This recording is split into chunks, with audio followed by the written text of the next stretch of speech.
ndababwire ikintu cya mbere rero ukwiye kwitondera. Gusenga n'ivyankenegwa cyane.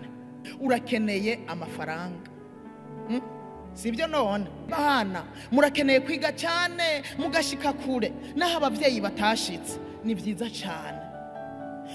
Kugira urugo rwiza ni vyankenegwa. Kugira akazi keza ni vyankenegwa. Kudandaza ukunguka ni vyankenegwa. N'ibindi bihari turimwo muri inosi. Ariko nagira ndakubwire ngo icyankenegwa kiruta ibindi, kiza imbere y'ibindi, nugusenga. Gusenga ni vyankenegwa cyane, ni vyankenegwa gose gusumba ibi byose. Urasenga, simvuze ngo ucusenga ucuherayo, urasenga ukabiherako, nivyo vyibanze, nivyo biza imbere. Hanyuma ugacugenda ukiga, ugacugenda ukadandaza, ugacugenda ugakora akazi, ugacugenda muri bya bindi byose ujejwe gukora mugabo wasenze. Haleluya.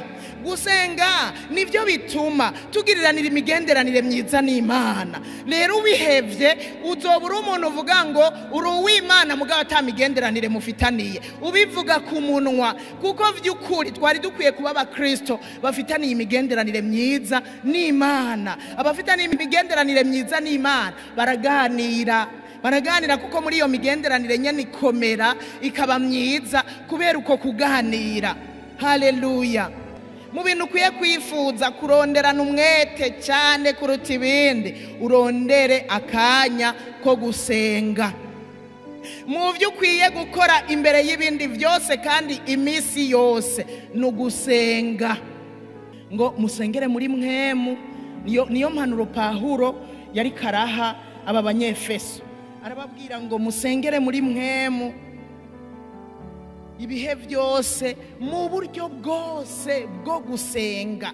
Dusenge mu buryo bwose. Dusenge amasengesho magufi, dusenge amasengesho maremare, dusenge twisonzesheje, dusenge tutisonzesheje, dusenge ku murango, dusenge mwijoro, dusenge dufise ibibazo, dusenge tudafise ibibazo, dusenge mu buryo bwose. Haleluya.